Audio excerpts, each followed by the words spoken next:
성막이 완공되고 구름이 그 성막 위를 덮었다고 했습니다. 하나님의 임재의 모습이죠. 낮에는 구름 기둥으로, 밤에는 불 기둥으로 그들을 인도해 주셨습니다. 광야를 행진하면서 백성들 안에 또 원활한 의사소통이 필요했습니다. 그래서 은나팔을 쳐서 만들으라고 말씀을 하시고 그 은나팔을 통해서 백성들에게 구체적인 커뮤니케이션을 했던 것입니다. 그리고 광야를 행진하는 순서와 레위 지파 사람들 중에 게르손, 무라리, 고핫 자손들의 이 해야 할 일들을 하나님께서는 가르쳐 주셨습니다. 이러한 모습은 오늘날 우리 성도가 광야와 같은 이 세상을 살아가는 동안에 우리가 어떻게 살아가야 할 것인지에 대해서 많은 교훈을 줍니다. 광야를 지날 때에 나팔 소리를 잘 들어야 한다고 했습니다. 그리고 질서를 따라서 행해야 하고 또 맡겨진 일에 충실히 해야 한다고 했습니다. 오늘 우리가 읽은 본문에서는 광야를 행진하는 동안 모세는 호밥에게 광야의 길 안내를 위해서 함께 할 것을 요청했습니다. 그리고 행군을 시작하고 구름 기둥이 그들 위에 덮여 있었다고 말을 하면서 하나님이 동행한다는 것을 보여주고 있습니다. 그런데 다베라에서 하나님의 진노가 있었습니다. 이스라엘 백성들이 악한 말로 하나님을 원망하였기 때문입니다. 그래서 하나님의 불이 나와서 진 끝을 살랐다고 말씀하고 있습니다. 시내산을 떠나서 광야 생활을 시작하는 이 시점에서 이스라엘 백성들 가운데 감사가 없었던 것이죠. 성도의 삶 속에서도 역시 감사하는 마음이 없을 때에 원망이 먼저 나오고 그 원망은 결국 자신을 해치는 결과가 나오게 되어 있습니다. 광야와 같은 이 세상을 살아갈 때 우리는 감사를 잊지 말아야 하겠습니다. 그래서 오늘은 감사로 시작하는 광야 생활이라는 제목으로 말씀을 살펴보겠습니다. 첫째로 도움의 손길에 대해서 감사해야 합니다. 31절 말씀입니다. 모세가 다시 간청하였다. 제발 우리만 버려두지 마십시오. 우리가 광야 어디에 진을 쳐야 할지 장인 어른만큼 아는 사람이 없습니다. 그러니 장인께서는 우리의 길 안내자가 되어 두셔야 합니다. 아멘. 여기 호밥이 소개가 되고 있습니다. 르우엘의 아들이라고 말씀을 하고 있는데 사실 르우엘은 모세의 장인이 또 르우엘이라고 이렇게 기록되어 있습니다. 그런데 또 르우엘의 아들 호밥이라고 또 이렇게 나와 있죠. 이것은 이 정확하게 장인이라고 기록해 놓은 이것의 히브리어는 이제 명사로 쓰일 때는 장인이라고 이렇게 번역을 할 수 있지만 또 이것이 분사로 쓰일 때는 이 결혼 관계에서 이루어지는 모든 친인척을 갖다가 이제 이런 같은 단어를 사용하고 있습니다. 그래서 이 호밥이 모세의 장인이라고 해석을 하는 그런 사람도 있고 또 이것이 처남이라고 해석을 하는 사람도 있습니다. 왜냐하면 르우엘의 아들이라고 호밥이 르우엘의 아들이라고 했기 때문에 또 처남이라고 생각할 수도 있습니다.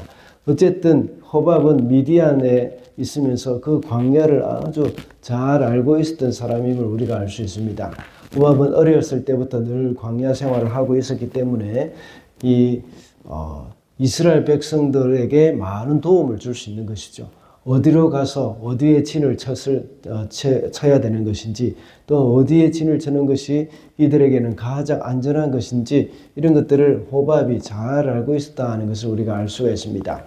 이 호밥은 이러한 모세의 요청에 응답했을 것이라고 우리는 늘 믿고 있습니다. 많은 학자들도 그렇게 여기고 있습니다. 이렇게 호밥이 이스라엘 백성들과 동행하면서 도움의 손길을 준 것입니다. 하나님께서는 하나님이 직접 도와주시는 그런 일들도 많이 있지만 또한 사람을 보내어서 도움을 주는 그런 경우도 많이 있습니다. 하나님께서는 우리에게 직접적인 도움, 기적과 같은 이런 도움을 주시는 것만 하나님의 도움이라고 생각할 수는 없습니다. 하나님께서는 우리 각 사람을 통해서, 각 사람의 도움을 통해서 우리가 하나님의 도움을 우리가 경험을 할 수가 있습니다. 쉽게 말하자면 우리가 가게에 가서, 마트에 가서 식료품을 살 때도 역시 그것은 다른 사람들의 도움이 있었기 때문입니다. 농부들의 도움이 있었고 중간 도매업자들의 도움이 있었고 그들의 도움이 있었기 때문에 우리가 그것을 구입해서 밥을 먹기도 하고 또 우리가 필요한 것들을 구입을 하기도 하는 것입니다. 이런 것에 대해서 우리가 그러한 사람들의 도움을 무시해서도 안 되고 거기에 대해서 하나님 앞에 감사하는 마음이 우리에게 있어야 하는 것이죠. 그래서 날마다 살아가는 동안에 우리의 보이지 않는 도움의 손길들, 이런 것들을 발견하면서 하나님 앞에 감사하며 살아가는 것, 그것이 바로 광야와 같은 이 세상을 살아가는 성도의 모습이라고 볼 수가 있겠습니다. 다음으로 보호의 손길에 대해서 감사해야 합니다. 34절 말씀입니다. 낮이 되어 그들이 진을 떠날 때면 주님의 구름이 그들 위를 덮어주었다. 이것은 우리가 늘 알고 있던 말씀이죠. 하나님께서는 낮에는 구름 기둥으로, 밤에는 불 기둥으로 우리와 동행을 해 주셨습니다. 그런데 이 구름 기둥이 낮에 이렇게 덮여 있어서 그 광야의 뜨거운 햇볕을 막아주기도 하고 그늘을 씌워주는 것이죠.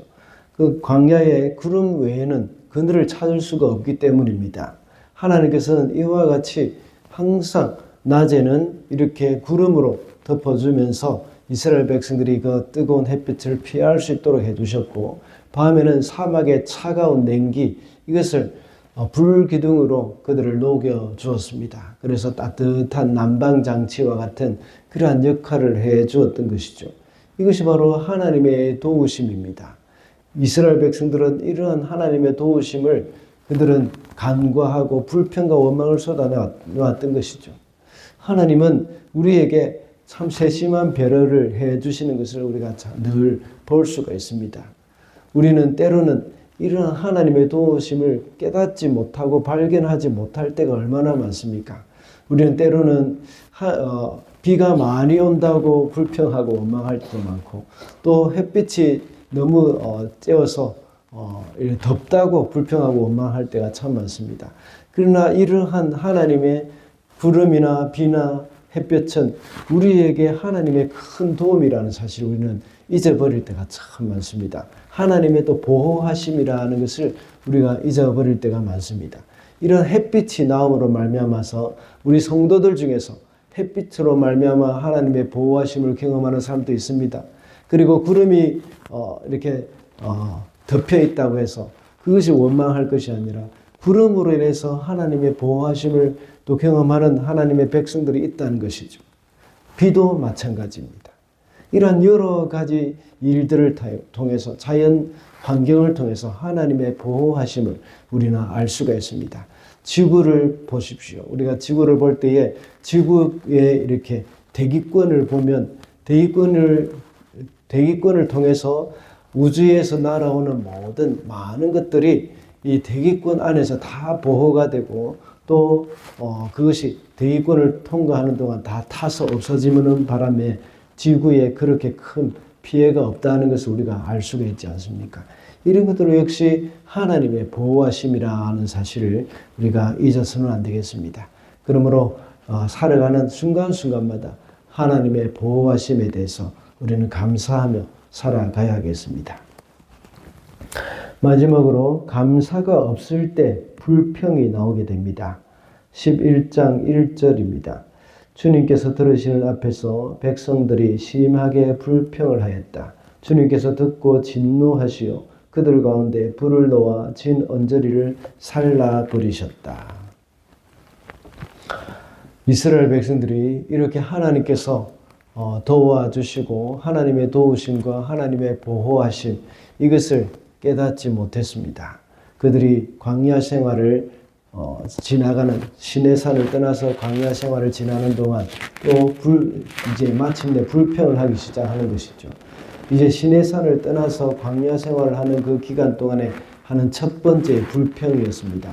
하나님이 보시는 가운데, 하나님이 들으시는 가운데 그들이 불평했다는 것입니다. 하나님은 우리의 마음조차도 알고 계시죠. 우리가 말로 내뱉는 그 말만 들으시는 것이 아니라 우리 마음 가운데 있는 불평하고 원망하는 마음까지도 다 알고 계시는 겁니다. 입으로 내뱉지 않아도 다 알고 계십니다. 그러한 우리의 생각과 입으로 내뱉는 그런 불평의 말들, 하나님께서 이것을 기뻐하지 않는다는 것을 우리는 알 수 있습니다. 광야를 지나는 동안 계속해서 이스라엘 백성들은 많은 불평과 원망이 있었습니다. 그럴 때마다 하나님은 그들을 징계하셨고 그들을 이제 그들에게 하나님의 벌이 임했던 것을 우리가 많이 볼 수가 있습니다. 이스라엘 백성들에게 배워야 할 것은, 이스라엘 백성들이 광야 생활을 통해서 배워야 할 것은 불평과 원망이 아니라 그들에게는 감사를 배워야 했던 것입니다. 그것이 바로 이스라엘 백성들이 이집트에서 갖고 있었던 그 노예의 근성, 노예의 본성을 이제 없앨 수 있는 방법이었습니다. 그것은 이스라엘 백성 노예의 근성을 없앨 수 있는 것은 바로 이 감사의 생활이었다는 것을 우리는 알 수가 있습니다. 하나님께서는 늘 감사하지 않고 원망 불평하는 것에 대해서 이스라엘 백성들을 징계하셨다는 것을 우리가 볼 때에 이 세상, 광야와 같은 이 세상을 살아가는 우리도 역시 하나님 앞에 원망 불평 없이 감사의 삶을 살아야 한다는 것을 잊어서는 안 되겠습니다. 말씀을 맺겠습니다. 오늘은 감사로 시작하는 광야 생활이라는 제목으로 말씀을 살펴보았습니다. 광야와 같은 이 세상을 살면서 우리는 도움의 손길에 대해서 감사해야 하고 보호의 손길에 대해서 감사해야 한다고 했습니다. 그리고 감사가 없을 때 원망이 나오고 불평이 나오게 되어 있다는 것을 우리는 기억해야겠습니다. 그래서 매 순간마다 범사에 감사하며 살아가는 저와 여러분이 되시기를 바랍니다.